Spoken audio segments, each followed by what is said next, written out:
about now?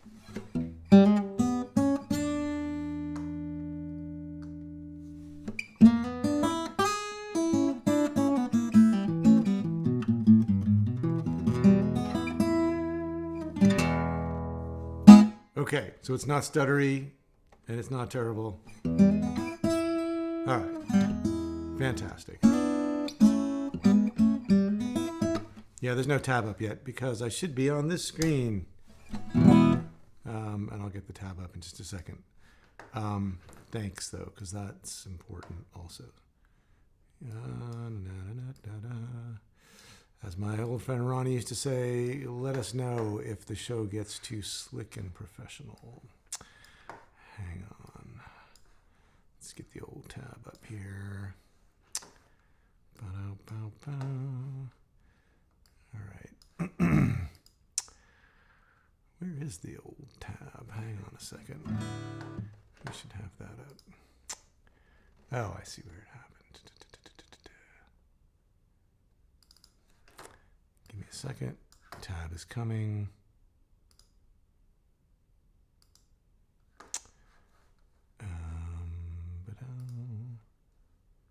Okay. Cool. Here is the tab when we need it. Fantastic. All right, well, I'm going to bypass the obligatory opening version of the song since you've heard it a bunch, and that just sort of took up a little bit of time. But what I am going to do... Oh, Tracy, perfect. Your ears must have been burning. I was just about, or they would have been burning in a minute. I saw your post, and I imagine other people feel the same way. So I'm going to start today's stream by playing through the fundamental slowly a couple of times and answering any questions about that, just so it's here at the front of the video. And because I saw your comment, I saw the comment about missing out on the short videos that I was doing up until recently. So this has been a bit of an experiment to see if just doing the live streams or if doing everything with the sort of live stream format worked best. And if it's not working best, then I'm glad to know that, because my operating theory is if somebody actually speaks up and says something, there's probably 10 other people thinking the same thing. So let me just, I'm not sure exactly what's going to happen next about that, but I hear you loud and clear. So let me, for now, do this. I will play through the fundamental slowly, and then we'll have it, and then we'll move into today's material. So here it is. 1, 2, 3. Actually, I should play even slower.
So there's the fundamental version. Now you could also, again,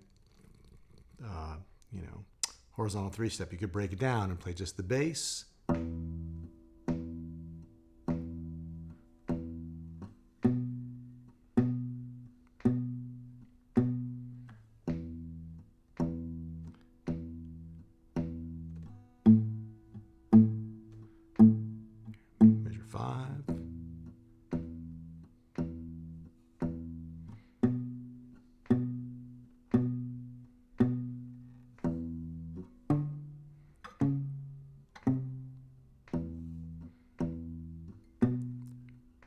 just the melody.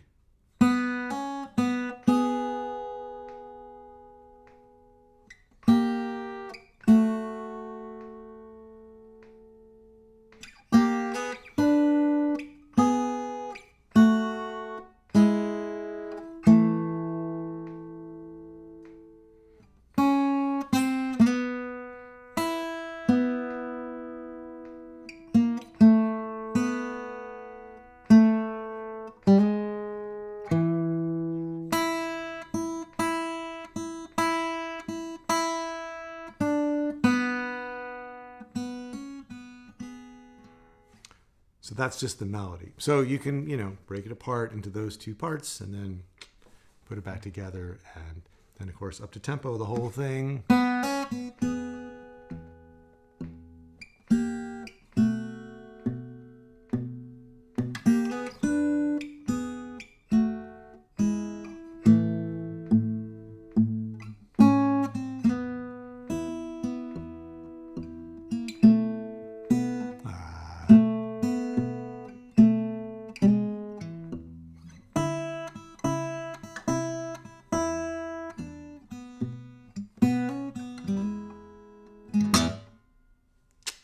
So there it is. So that's the basics. Okay. Well, feeling the love here for the short videos. If there's time at the end of this live stream, let me just talk a little bit more about that and sort of take in. Okay. Shouldn't the third note of the intro be open high E? So the first time we did this tune in A, I just sort of did the melody from memory, which I sort of thought of as. And then I went back and listened to like a bunch of classic versions, and it seems like a lot of people sing the melody. So I tried to correct that this time around. I think the folk process says either way is probably fine, but the earlier versions I went to sounded more like the B. To my ears. That's what people were doing. So take that with a grain of salt. I think either way is probably fine. So let's get into today's material. Oh, for crying out loud, I didn't have I'm so sorry. I didn't have this up while I was doing all that. Well, all right. There's slow versions anyway. You can always pull up the PDF yourself as you look back at this. I apologize for not having that on screen. That would have been great. Let's move on, though. Today, we're going to look at slides and slides with double stops and syncopation so that we can get into the embellished version. And if you've looked ahead, you'll see there's a bit of a breakdown of how certain moments in the melody get anticipated or get syncopated. And the idea is just to help you understand what makes the embellished different from the fundamental to the extent that we can spell that out. So this is not a typo on this page. I'm going to explain. Sliding is one of the 3 or 4 essential articulations that you can do along with hammer-ons and pull-offs. I guess there's really just 3. There's different kinds of slides, grace note slides and not grace note slides. I'm trying to keep it relatively simple in this lesson and just limit it to looking at slides between 2 eighth notes and slides when there's a triplet involved. So a simple exercise is just to slide from one note to the next on 1 and 2 and 3 and 4 and, which is what's illustrated. Here. And so you can do it just with the slide, and then you can do it with the pinch on the downbeat to practice it. And then finally you can keep the thumb going. So you're playing on 1 and 2 and 3 and 4 and. So these tips are, first, maintain contact with the fretboard. The single biggest obstacle to getting slides to come out sounding right is this unconscious feeling like, well, I should lift my finger when I'm moving from fret to fret, because that's what you do when you're moving around from note to note and you're not sliding. So the first thing you can do is just maintain contact with the fretboard. Like as you slide, think about your finger continuing to touch the wood, which means that you're going to be running over the frets, right? Sort of pushing through the frets, and you're going to feel, that resistance from the fret. You don't want to press so hard that, you're tearing your skin on the frets, right? But you want to keep your finger in contact with the fretboard as you go up. Now, the second tip is don't rush the second note. Like sometimes you do want a grace note where it's just like ring, and it's just, in that case, the slide is just a sound. It's kind of a coloring for the note you're going to. But for something like this, playing on one hand, the slide is connecting the two notes, but the two notes are separate and each one has its own rhythmic value. Now, with those two things in mind, it's so important to maintain contact with the fretboard that the third rule is the same as the first rule, which is maintain contact with the fretboard. So you just want to make sure that your finger stays touching the wood. So those are the tips for slides. Now, if you're going to do double stops, it helps to practice the slides individually. So here's the same exercises on the previous page. And now you could also do a slide on the third string. And it's a thicker wound string, so you might want to practice that and get that clean and get it so that your finger is maintaining contact with the fretboard and that you're not rushing the note. And then you can practice doing these two notes together. And you're going to hear some squeaking when you slide. And if you feel like, oh my God, the squeaks are so loud, it's partly because you're practicing and you're slowing everything down and you're doing everything very slowly and you're really focused on what you're doing. So the slides are going to really like stick out, the squeaks. I mean, as you get a particular slide for the tune under your fingers and get it folded into the tune itself, you're not going to hear those squeaks as much. They're just going to sound like part of the song. And also, as you're playing of a particular passage with a slide and it gets more comfortable and gets more confident, sort of your signal to noise ratio, if you will improve. Like the amount of note that you hear, you'll hear more note and less slide because you're playing with more volume. And so it's common to hear a ton of squeakiness as you're practicing this stuff, and then eventually that squeakiness will recede into the background, both literally and kind of in your ears. So the main thing when you're doing two notes at once is trying to give them the same weight, right? Or giving the melody note, the higher string, a little more weight. You don't want to hear too much of this, right? So you want to sort of getting that where you're picking evenly and getting the same amount of value out of both notes on both strings. So there's a part of me that kind of hates going into so much detail about something like double stops because it's just sometimes the more you start to dig into a particular technique, just the more complicated it gets and the more paranoid you get that you're not doing it right. And it's just a slide, right? So these are, if you want to look at this in detail and really clean it up, then you can look at this stuff and get out of it what you need to. But don't get too obsessive about it if you can help it, because it's just a moment in the tune that we're trying to, make a little bit sharper. That said, there is another moment that we're going to need, and that is the same idea, only a different rhythm.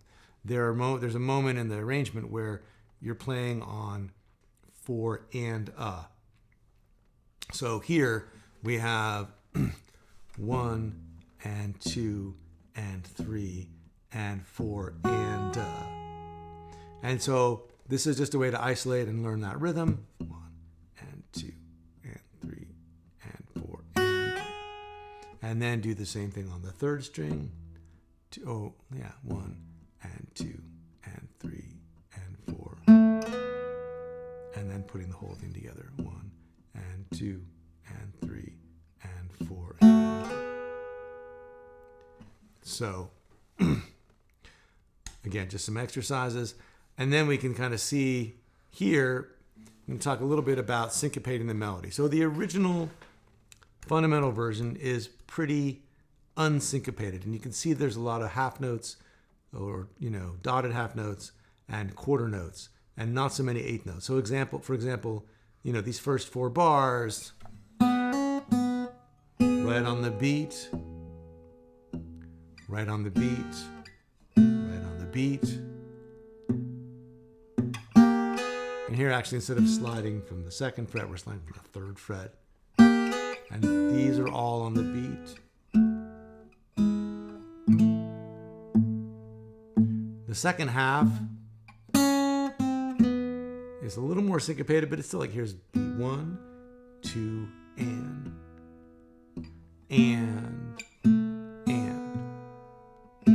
But that's right on the beat.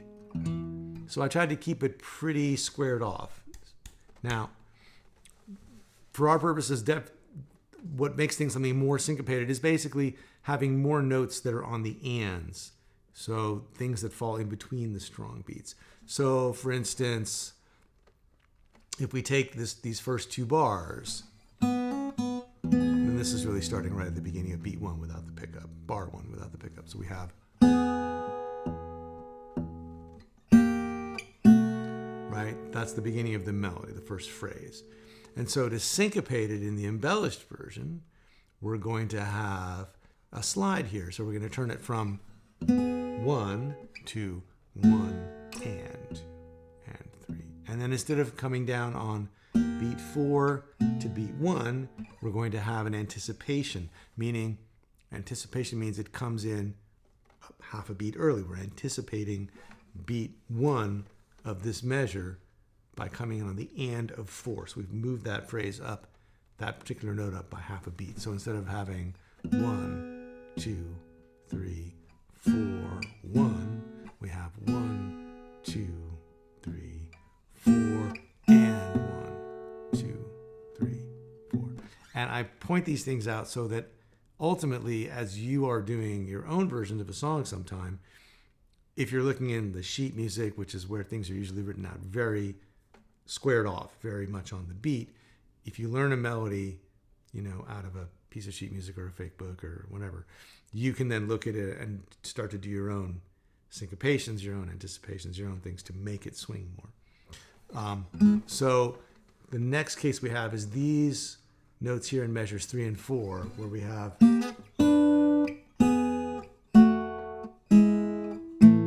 right on the beat, 1, 2, 3, 4, 1. And so I've highlighted here. We're going to anticipate by, instead of playing on beat 2, we're going to move it up to the end of 1. Instead of playing on beat 1, we're going to move it up to the and of 4. So that gives us this.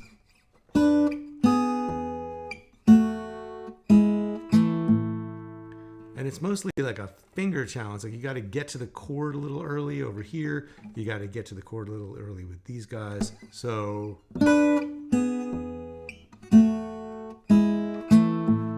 and again, kind of like with the slide, you don't have to know this is what's going on.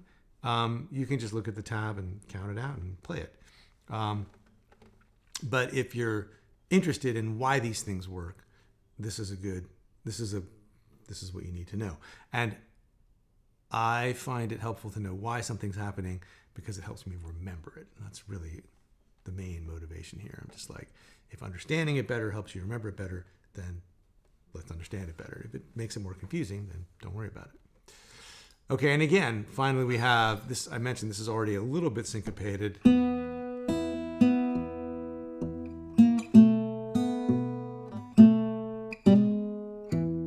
And so now we're going to move this one up from 2 to the end of 1. And then we're going to move this one up from 3 to the end of 2, and this one up from 1 to the end of 4. So in this measure we have, so that whole phrase is,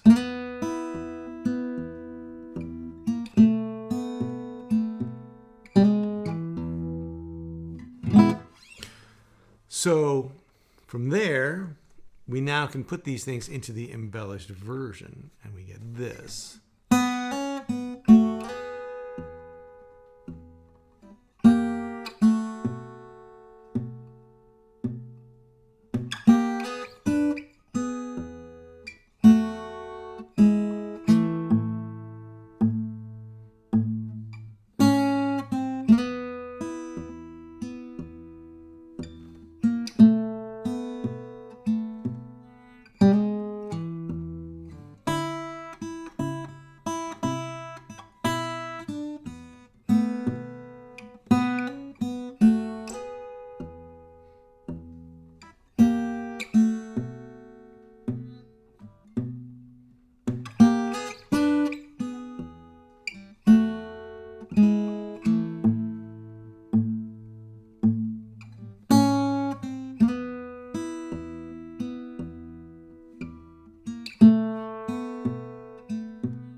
So, I see some questions or comments here, so let me look at those and talk about that.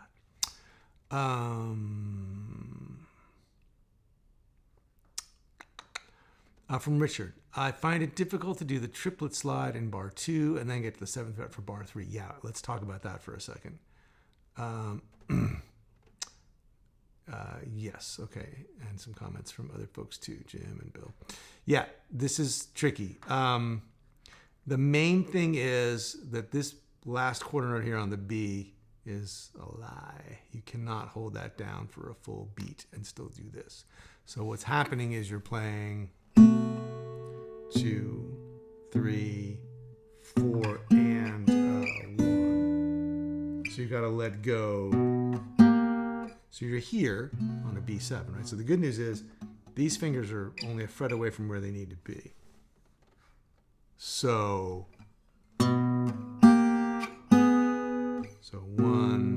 and 3. And so, yeah, then you've got to get up here to the 7th fret. So you can break this down a bunch of different ways. One is to just make sure you can make that transition. So you're just going from the bass on the B7. So 2, 3, 4. And being able to make that transition. And then continuing, so 4 and, well, I guess with the slide, so 4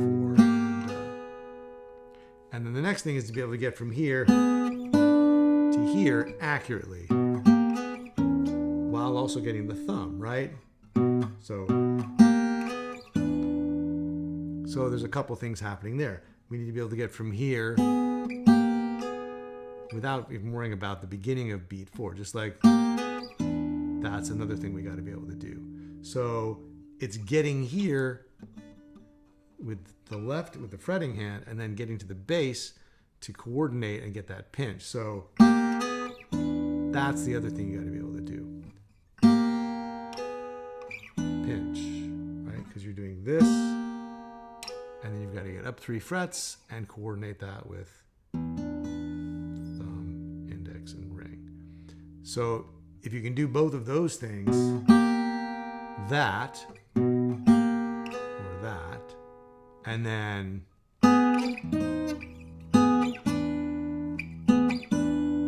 eventually you're going to put all that into and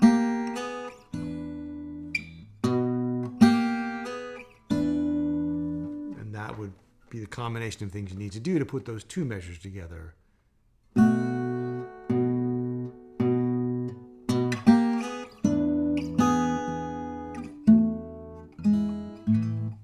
Like that. Okay. So more about this from Nancy. Starting the slide right before the downbeat in measure 5.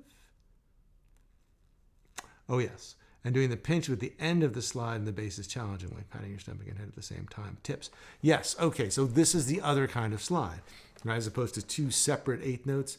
This is a grace note slide, right? That's why it's got a little tiny note. So we got to figure out, like, the notation here is kind of inadequate, basically. I'm going to blame the notation. So what we want is not that. So it looks on paper like you play this note, and then when you slide up, you coordinate it with your thumb. That's what it looks like on the page. But in reality, what it is the pinch is happening between the open bass string and the second fret on the third string. And so you pinch and then you slide, right? So, but the difference is it's not a one and slide. It's a fast grace note slide where the slide is just coloring the sound of this note. So the timing of the melody is, if you did it without the slide, would just be, and you might want to play it that way a handful of times to get the timing of the melody in your head. So from here, from measure 4, 2, 3, 4, and 1, and 2, and, right? So just going from downbeat, just pinching 4th fret and open E string. And then put the pinch in. So in very slow motion, it's going to look like this. 1, 2, 3.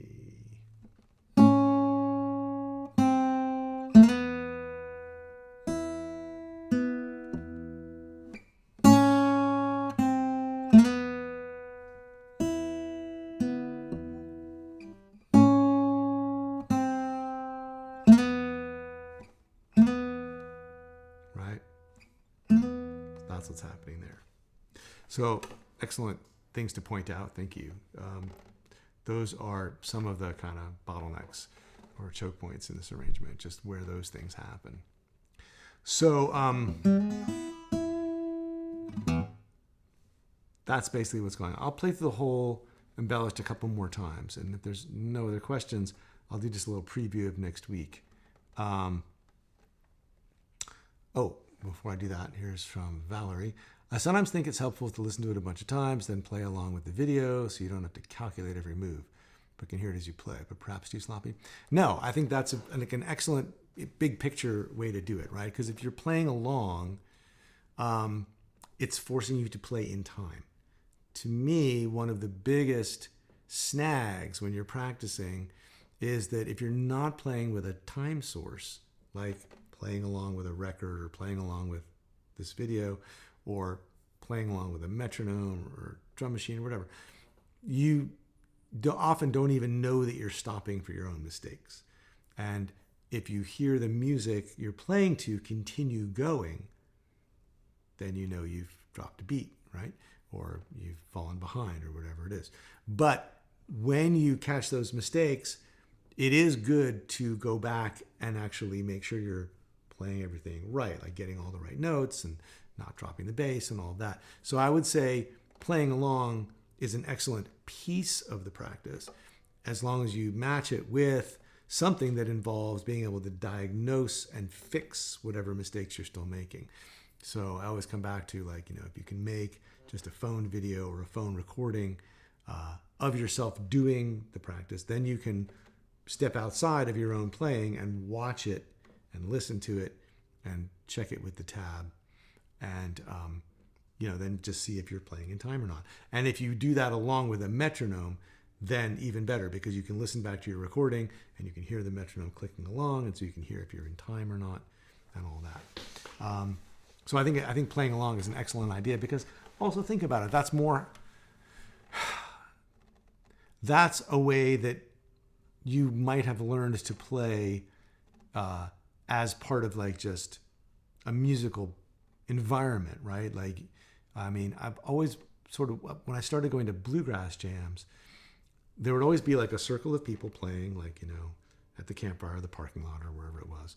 And then there'd be people kind of behind that circle who you couldn't even hear, and they were playing along, but I was like, well, what are they getting out of this? Like, nobody can hear them. And I realized they were practicing, right? Like, they knew that they didn't know the songs yet, but they knew that the people on the inside circle did. And so they were trying to play along and play in time and feel the right tempo and get the right chord changes, but they didn't want to be heard because they were still working on it. And so, if you were raised in some culture where everybody sat around playing fingerstyle arrangements of Trouble in Mind, which would be amazing, you would probably do that. People would be playing it who knew the song well, and then you would sit in the background and try to play along and try to match your moves and make sure the thumb was right and all that stuff. So playing along over and over to a video is just basically doing that.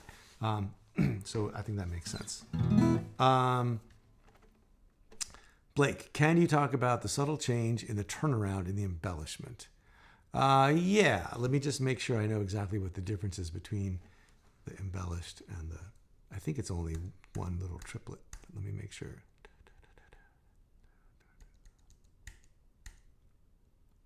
Oh, there's two changes. Okay, so the first change is on beat 3, you're playing triplets. So instead of playing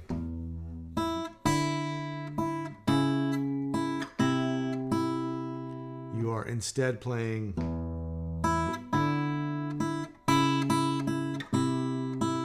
and that comes back to our whole discussion about the difference between triplets and eighths. So 1 and 2 and 3 and 4 and is the fundamental. And then 1 and 2 and 3 and 4 and that's the embellished. And then in the next measure, instead of playing in the fundamental 1 and 2 and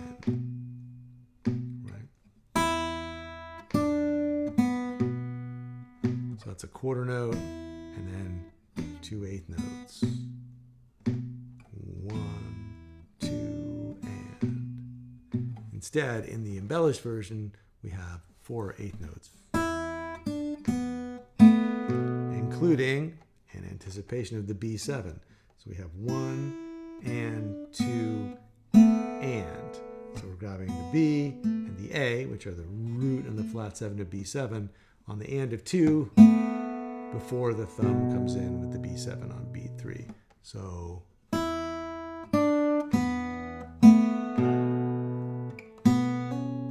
then having the pickup to the melody after that. And so to put that together,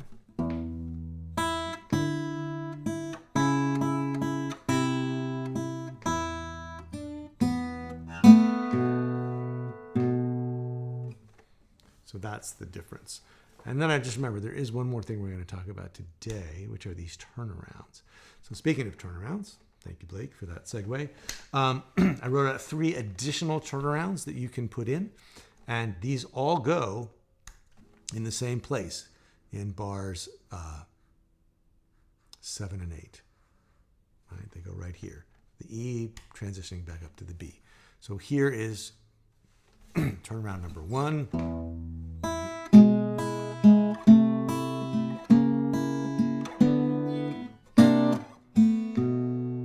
And then the pickup. And so this one, I always think of it as the Muddy Waters turnaround because you can hear him do it on some of those early records of his. It's kind of the opposite, like the climbing version of the usual. I know this is going up.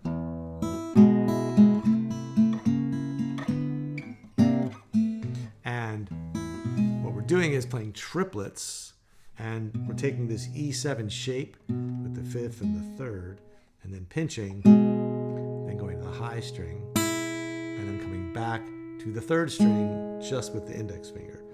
So, excuse me, thumb and index, then ring, and then back to index. So 1 and 2, 3, coming up 1 fret, coming up 1 more fret, top of the 2nd bar, I'm going to grab this shape, and then C9, I think, yes, C9, and then that anticipation again of the 7 and the root.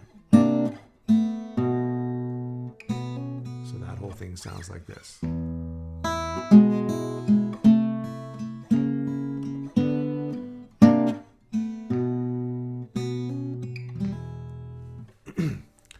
And then the next one has some different chord substitutions.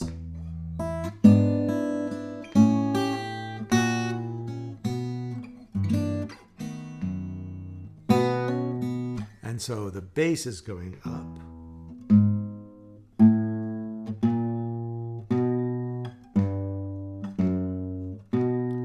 And on top we've got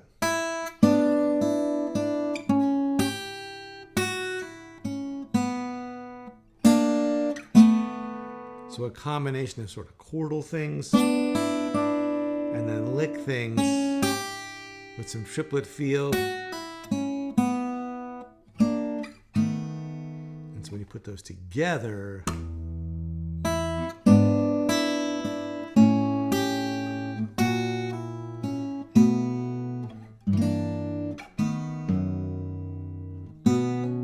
and so the chord shapes themselves, we've got an E with a G sharp in the bass, an A7, an A diminished, and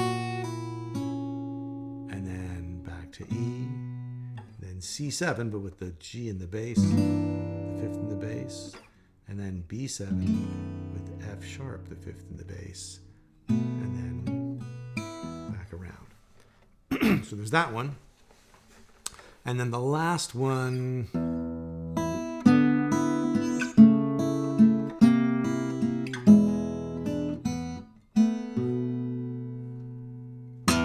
so with this one, we're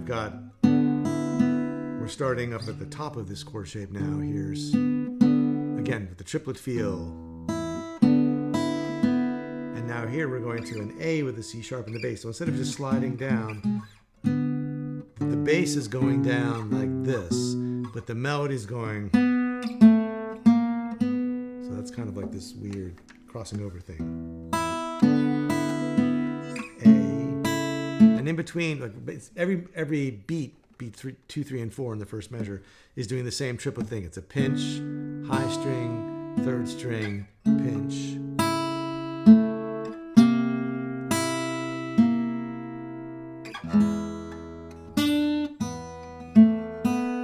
So eighth notes, and then triplets.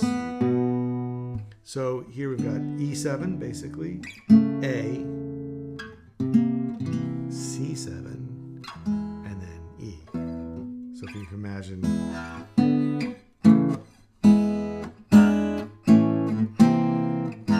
like that, only much more subtle.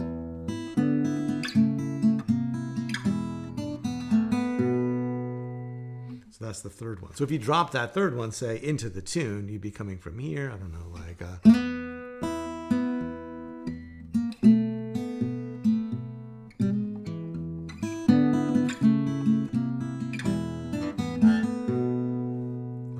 so they just fall into the exact same spot. Okay, a couple of questions here. Let's see. Some comments and some questions. Hey, Barack, in measure 7, your thoughts on playing the B, the whole measure instead of E in the first half, or is there some harmonic consideration I am missing? Measure 8 after the turnaround. Excellent question. So you're talking about this bass stuff here. So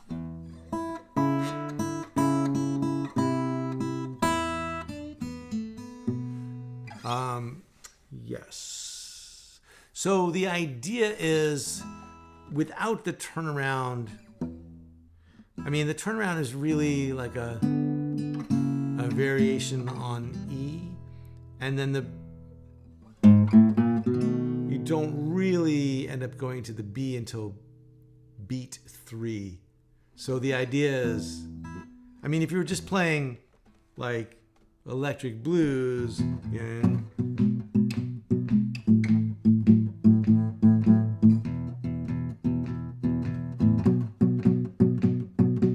it might feel like you want to play B for a whole measure, measure 12. But in sort of earlier country blues styles, it's really kind of back to E for 2 beats and then B7 for 2 beats, to my ear anyway. And even when you're doing that ensemble thing, you sometimes still you still sometimes hear that same, like an electrified version of that same turnaround. So it really is thinking of it as like, this is E, and then this is all E, these two beats, and then really just hitting the 5 chord in the last 2 beats. I hope that makes sense. And then from Valerie, sounds like you're dropping the first high E on number 3 in the triplets. Oh, maybe I am. Let's see. I shouldn't be. Yeah, did I drop the and of 1?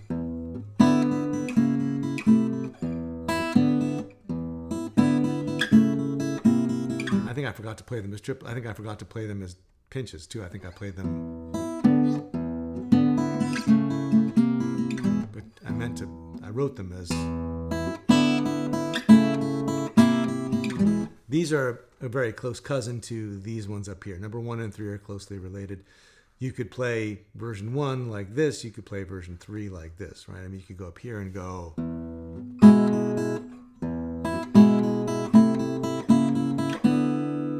So it's, you can break them up in different ways, and they'll still work.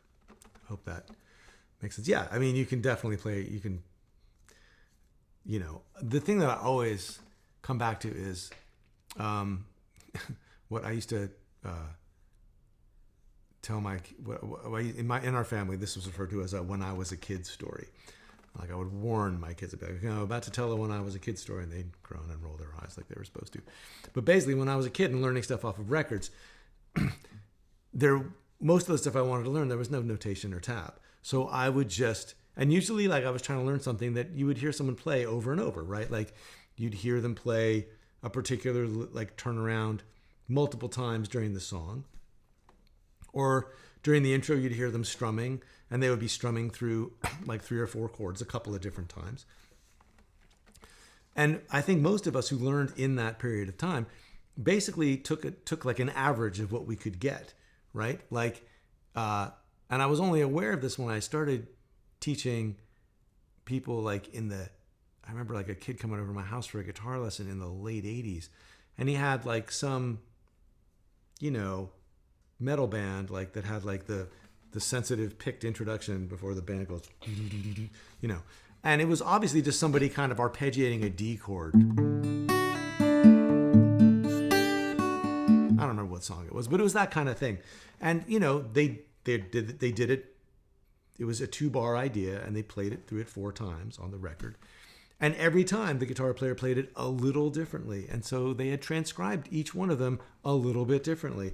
And this guy really felt like there were 8 measures to learn, and they were very intricate, and the details were ridiculous. And if I had been learning that off of a record as a kid, I would have gone, oh, well, it's basically a D chord, and they're basically breaking it up into single notes. So let me basically do that, and then I'll basically be playing what they're playing. And, that's kind of what this is. It's like I had to write it out somehow. But this and this are basically the same idea, just with slightly different voicings. So if you learn both of these, yeah, you can drop a note here, you can add a note there, as long as your time's good and you're playing the right chords. The rhythmic varieties written down on purpose to give you the opportunity to learn specific kinds of phrasing that are idiomatic to blues and jazz, if you want to, right? And within that gives you the language, and then you can start to make your own improvements on it. I guess that's just my way of saying, like, take it all with a grain of salt, right? Like, be as accurate as you want to, but recognize that as long as your basic harmonic and rhythmic accuracy is there, you're free to do what you want. So, on to Johnny's question. Hello, Johnny. Off specific topic. But can you go over your improv variations on the A in bar 4 when you go up the neck for what? 6th or tries or double stops?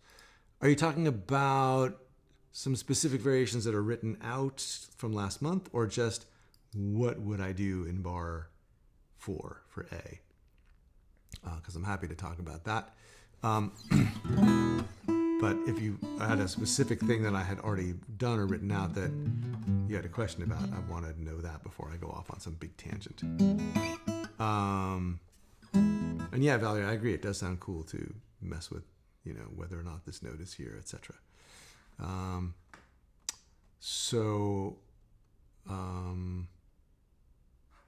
While I am waiting to see what Johnny says about that, let me think about just improvising on this in general.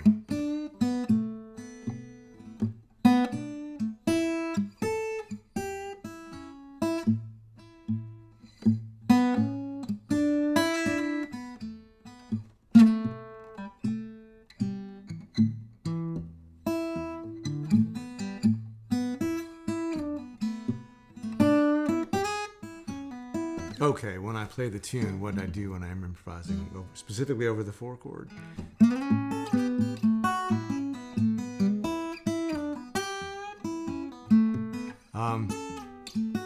Yeah, I definitely have some pet 4 chord licks when I'm playing in A. And so here's a short collection of moves. So there's turning the blues scale, the E blues scale, into like some spelling out A kind of stuff, right? So playing blues licks, but replacing the flat 7 of the E blues scale with the 6, which basically makes it the third of A, right? So this C sharp here. So, and I'm playing with a triplet feel at the moment. 1 and a 2 and a 3 and a 4 and a 1. Right, so that lick resolves back to E. It's basically following that old rule of mine, like, blues licks resolve to the home chord, right? So,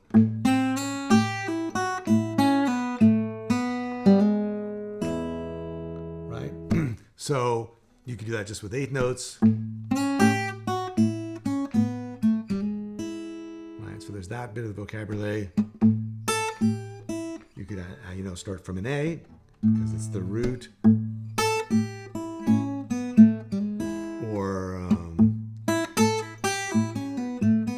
triplets again. Or just play blues. So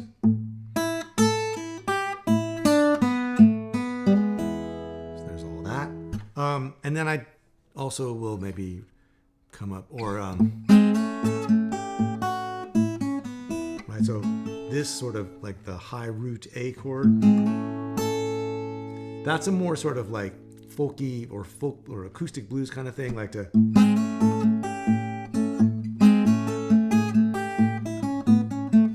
I think of that as being less of a sort of single note linear thing and more of just like a chord sound.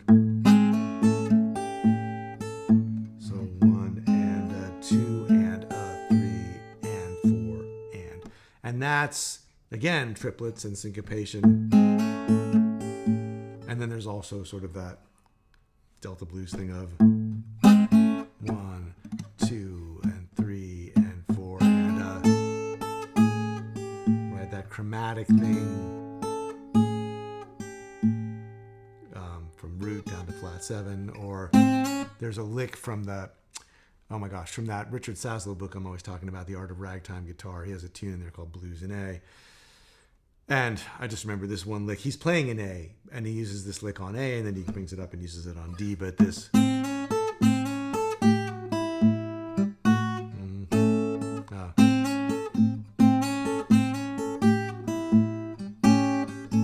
something like that, right? So you can start there and resolve it to E. But then you can also find myself also playing sixths, starting with this, so third and root, flat 7, third, and then 9th and 7th, and then root and 6th, and flat 7 and 5th, so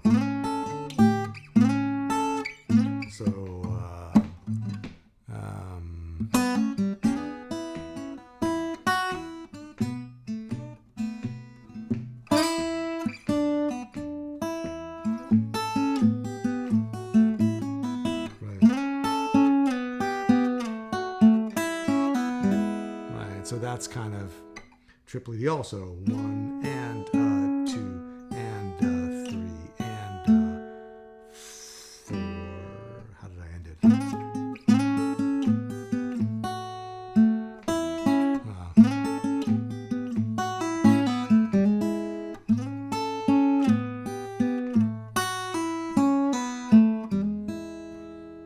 that kind of stuff. And then all of these. So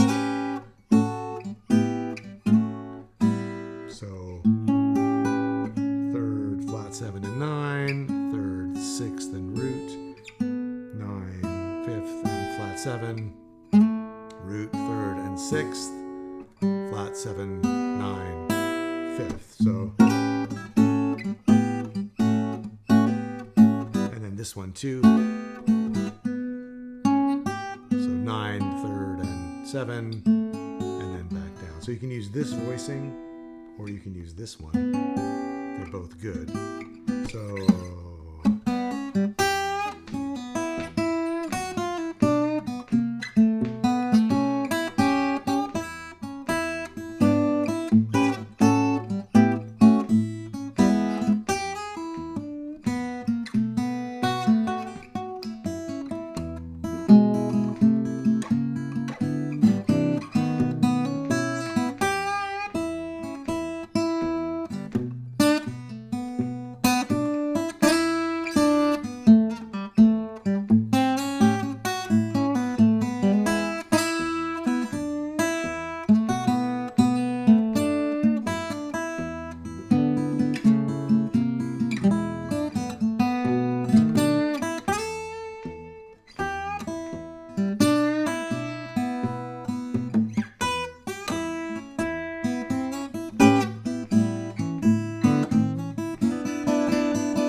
So those are some possibilities for the 4 chord.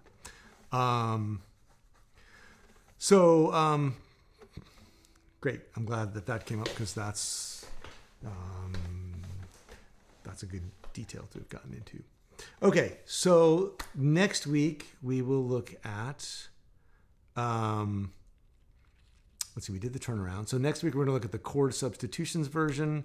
And then I'm going to talk next week a little bit just about modulating from E to A. And I realize there's a typo. It's not Jack of Diamonds on page 16. So we're going to look at, because if you've got the earlier version in A under your fingers, one of the things you can do is finish the tune in E.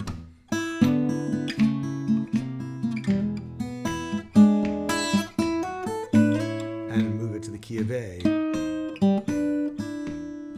And then, if you're playing it in A,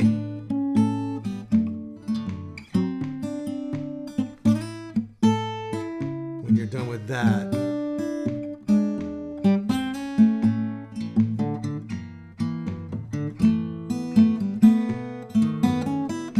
you can go back to E. And so that's just another, it's an arranging move that we haven't really talked about yet, which is playing the same tune but doing it in 2 different keys, which is kind of cool. So we'll talk a little bit about that next week as well. Just to return briefly to this idea of the short videos. Oh, from Valerie, let me answer this first. Does it work because it's the 5th? I mean, you can change keys however you want as long as you set it up, right? So like if you wanted to go from E to G, right, you would somehow eventually get to a D7 chord because D7 is the 5th of G, right? If you're going from E to A, yeah, E is the 5th of A. So all you have to do is, you can do more to set that up, but basically,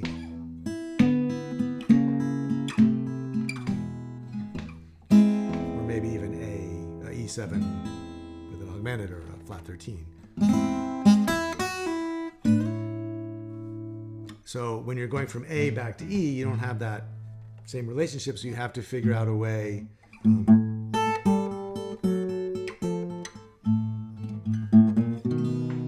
play the 5 of E, which is B7. And there might be some other way to get there.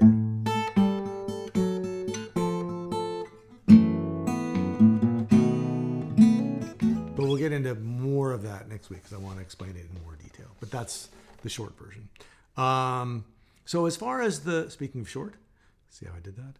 the short videos go, I did not realize there was they were so missed. So one of the reasons that I started just folding. Oh, did the video just die? Do we not have video? Not timed out on my end, but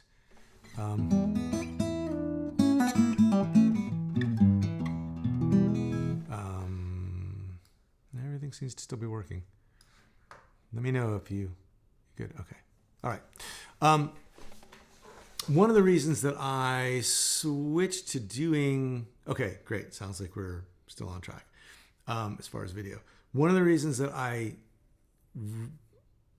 started doing things within the live stream is I felt like it provided more of an opportunity to have some back and forth around the fundamental version, the basic arrangement, because you guys can post and ask questions, not really taking into account like not everybody watches the live stream live.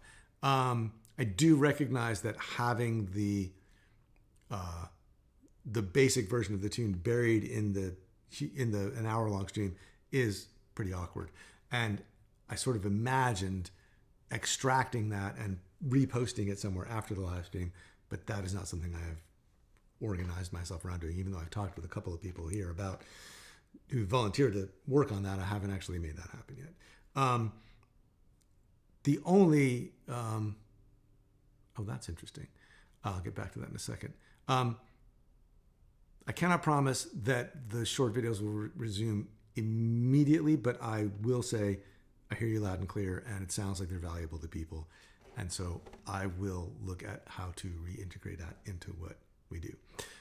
To be perfectly honest, shooting the short videos is the most stressful part of doing this, because I feel like they have to be perfect. Because I know people are A/Bing the short videos with the tab and going, okay, is this exactly like the tab? And and for me to go and play them, I will sit and look at the tab and like memorize them and make sure I'm like doing them straight into the camera exactly right. But there's always something that I miss, and then I'm like, Whereas if we're doing it live and I make a mistake, it's easy to just go, whoops, made a mistake. Let me do that again for you. So that's, I don't know if I should be that transparent about it, but I kind of stopped doing them because they were stressing me out, and I didn't know how much they were helping or not. But if they're helping, great, and I can get over myself and figure out a way to resume doing them if they make that much of a difference. My sense is that it's more important that I do the fundamental slowly than that I do the embellished, because the feedback I have gotten so far from most people has been that if they're working on the embellished stuff, they don't need the same level of detail. Like I heard early on from people, oh, I'm working on the embellished version, I don't need the horizontal 3-step. So it seems like one thing that could help immediately is just to do the slow version of the fundamental and just make sure that's available. So if this is an issue for you, let's continue talking about it on the forum, because I'd love to hear what as many people as possible have to say about it. So yeah, Johnny, there's that, the one take rule. I'm for that as well. So there's my thinking on that. But I really appreciate what people have to say about it. In general, there are a lot of small fixes like this that are part of an ongoing list. And I've sort of reached a crunch point where I'm like, it's going to take literally more time and resources than I currently have to make all the improvements that I want to make. And that's something that I'm just sitting here trying to figure out, like, okay, like, because there's already a few people that are helping out, like Mary does all this customer support stuff if your password gets messed up, and there's other things like that going on. And I've had people like edit videos before and post them and stuff, but I like doing it myself. It's sort of the curse of the megalomaniac, right? So anyway, the live stream's not going anywhere, and no, I'm probably sharing too much, but that's just kind of where things are at. It's great hearing from people what needs to happen, because it helps point me in the direction of like how to improve and fix things. So I also know that lots of people would love to have sound slice and different things like that. So hopefully some of those improvements can happen along the way. Sound slice, I don't know if that's one of them, but I am aware that the more tools you have to look at what you're doing, slow it down, and put it under a microscope, the better. So all of that is cooking around up there. Okay. Just going to go through a couple of these comments, and then it's past the hour, so I'm going to don't want to hold everybody here too long. Okay, from Terry, the last 2-minute improv tutorial was the heart of what I want to learn. Interesting.